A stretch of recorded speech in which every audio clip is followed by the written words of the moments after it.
দর্শক, আমি প্রদীপ কুমার নাথ টিভি10 শিলচরে আপনাদের স্বাগত জানাচ্ছি। দর্শক, আপনারা সবাই জানেন ইসরায়েল এবং ইরানের মধ্যে ভয়ঙ্কর যুদ্ধ চলছে। এক দেশ আরেক দেশের উপর ধুমধাম হামলা করছে। আর এই যুদ্ধ লাগার মূল কারণ হলো ইসরায়েল ইরানের উপর অপারেশন রাইজিং লায়ন শুরু করেছিল। আর এই রাইজিং লায়নের ফলে ইসরায়েল ইরানের ভিতর 200টি ফাইটার প্লেন নিয়ে প্রবেশ করে তাবড়তোড় হামলা চালায় ইরানের পারমাণবিক ঠিকানায়, ইরানের সৈন্য ঠিকানায়, এছাড়া ইরানের তেল ঠিকানায়। আর এখন শোনা যাচ্ছে ইসরায়েল ইরানের যে পরমাণু ঠিকানায় হামলা করেছিল তা থেকে নিউক্লিয়ার লিকেজ শুরু হয়ে গেছে। আর তা শুনে ইরানের নিউক্লিয়ার সাইটের সামনে থেকে লক্ষ লক্ষ মানুষ নিরাপদ জায়গায় আশ্রয় নিচ্ছে।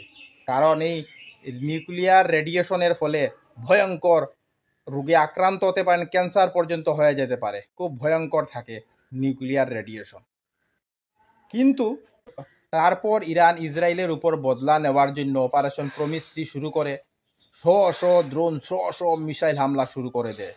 কিন্তু ইসরায়েলের air defence system iron drone, David sling, বোরাকেট এয়ার ডিফেন্সের 3rd এয়ার ডিফেন্স সিস্টেম এত মিসাইল ড্রোনকে আটকাতে পারে নাই, যার ফলে জেরুজালেম এবং তেল আবিবে অনেক ক্ষতিগ্রস্ত হয়েছে ইসরায়েল। কিন্তু ইসরায়েলের জনসাধারণকে গোপন আন্ডারগ্রাউন্ড বাংকারে ছুপিয়ে দেওয়ায়, যার ফলে ইসরায়েলের মানুষ কম মারা যায় এই হামলার ফলে, কিন্তু অনেক বিল্ডিং ক্ষতিগ্রস্ত হয়েছে। কারণ ইরান ইসরায়েলের উপর মিসাইল হামলা করছে।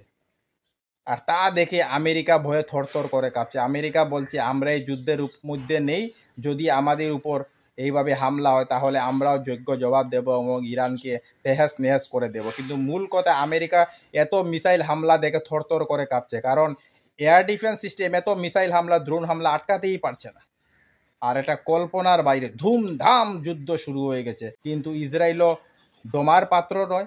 ইসরায়েল ফাইটার প্লেনের মাধ্যমে ইরানের তেল ঠিকানা, সৈন্য ঠিকানা, পারমাণবিক ঠিকানা ধুমধাম করে হামলা চালিয়ে যাচ্ছে। আর অন্যদিকে ইরান ঘরে বসে মিসাইলের পর মিসাইল, ড্রোন হামলা চালিয়ে যাচ্ছে। ধুমধাম করে যুদ্ধ শুরু হয়েছে।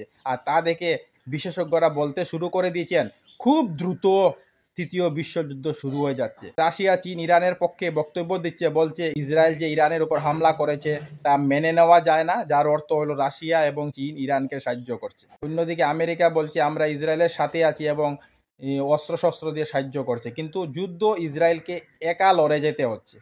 অন্যদিকে অন্য দুশ্মনরাও ইসরায়েলের উপর সেই সুযোগে হামলা করছে, কিন্তু ইসরায়েল একা সবার সঙ্গে যুদ্ধ করছে।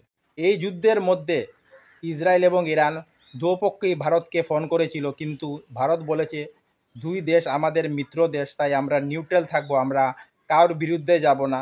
আর সঙ্গে ভারত তাও বলেছেন খুব দ্রুত যাতে একজন আরেকজনের সঙ্গে টেবিলে বসে কথাবার্তা বলে মীমাংসা করে নেওয়া যায়, যাতে বিনাশ কম হয়ে যায়।